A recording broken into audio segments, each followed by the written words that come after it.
नमस्कार साथियों, सुप्रभात। आपका दिन शुभ हो, मंगलमय हो। इन्हीं सब शुभकामनाओं के साथ हम आज आपके साथ फिर उपस्थित हुए हैं। साथियों, मैंने अपने एक दूसरे वीडियो में बताया था कि मैं आप सभी के लिए राजा भर्तृहरि की कथा लेकर के आऊँगा। साथियों, राजा भर्तृहरि उज्जैन के बहुत बड़े राजा हुए। पूरे देश पर उनका एक छत्र राज्य था। उनके छोटे भाई श्री विक्रमादित्य जी हुए, जिनके नाम से आज हम लोग विक्रम संवत मनाते हैं। साथियों, कहा गया है प्रभु को जो करना है वो करा लेते हैं, और जो लिखा है वो होकर रहेगा। कथा की शुरुआत यहाँ से होती है। जब जब धर्म की स्थापना करनी होती है या लोगों में जीव के कल्याण की भावना उत्पन्न करनी होती है, तब तब हमारे भगवान किसी न किसी रूप में इस धरती पर अवतरित होते हैं। साथियों, हरि अनंत हरि कथा अनंता, कहाँ सुनाई बहुविधि सब संता।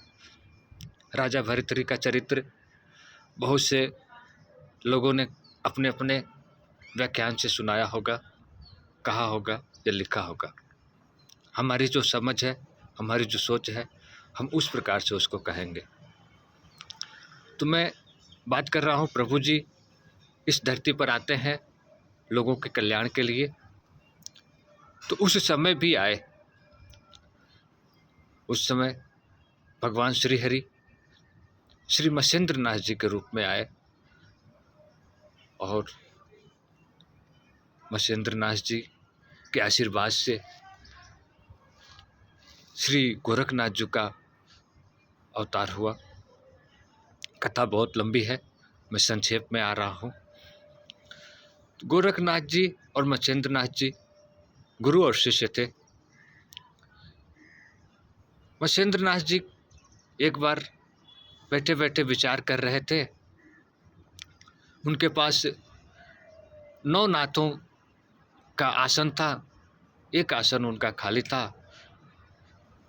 बोले, जो हमारे 9वें नाथ को लेकर के आएगा वो हमारा सबसे प्रसिद्ध शिष्य होगा।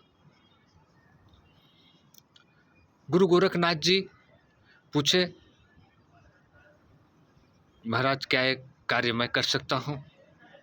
मत्स्येंद्रनाथ जी बोले, कोई भी कर सकता है। गुरु गोरखनाथ जी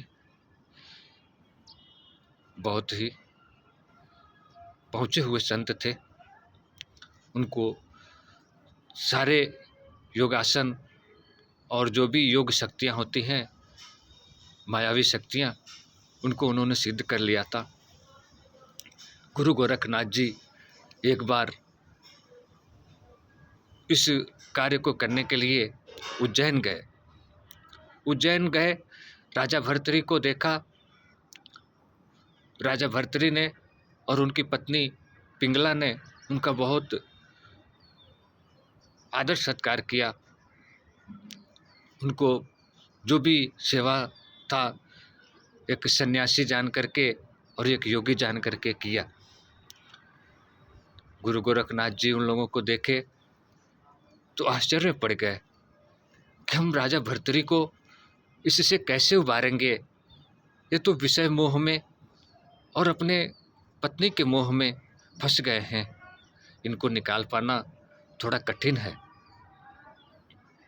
साथियों, गुरु गोरखनाथ जी जब वहाँ से जाने लगे तो राजा तो अपने महल में रह गए, लेकिन रानी कुछ दूर तक जब छोड़ने आई द्वार तक, तो रानी गोरखनाथ जी से बोली, महाराज आप आए, हम लोगों ने आपका आदर सत्कार किया, आपने हमारा आतिथ्य ग्रहण किया, आप खाली हाथ जा रहे हैं, कुछ लिए नहीं।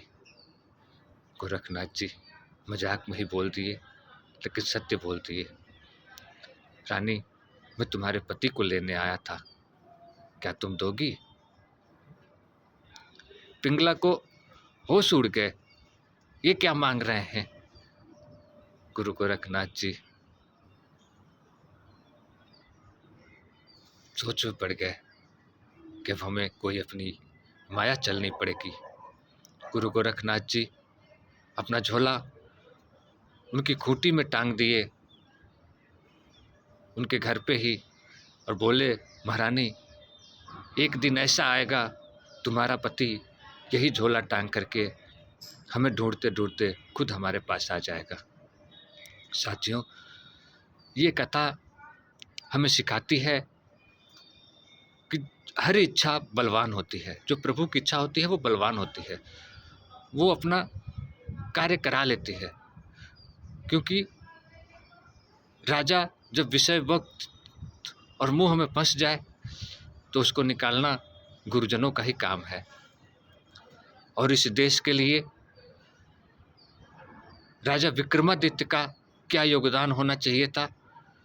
तो जब राजा भर्तृहरि अपना सिंहासन छोड़ते तभी तो राजा विक्रमादित्य राजा बन के इस देश का कार्यभार संभालते। समय बीतता गया, राजा एक बार शिकार खेलने के लिए गए। साथियों, कथा लंबी हो जाएगी, कथा का दूसरा भाग दूसरे वीडियो में मैं लेके आऊँगा। तब तक के लिए सुप्रभात, राम राम, जय बाबा गोरखनाथ।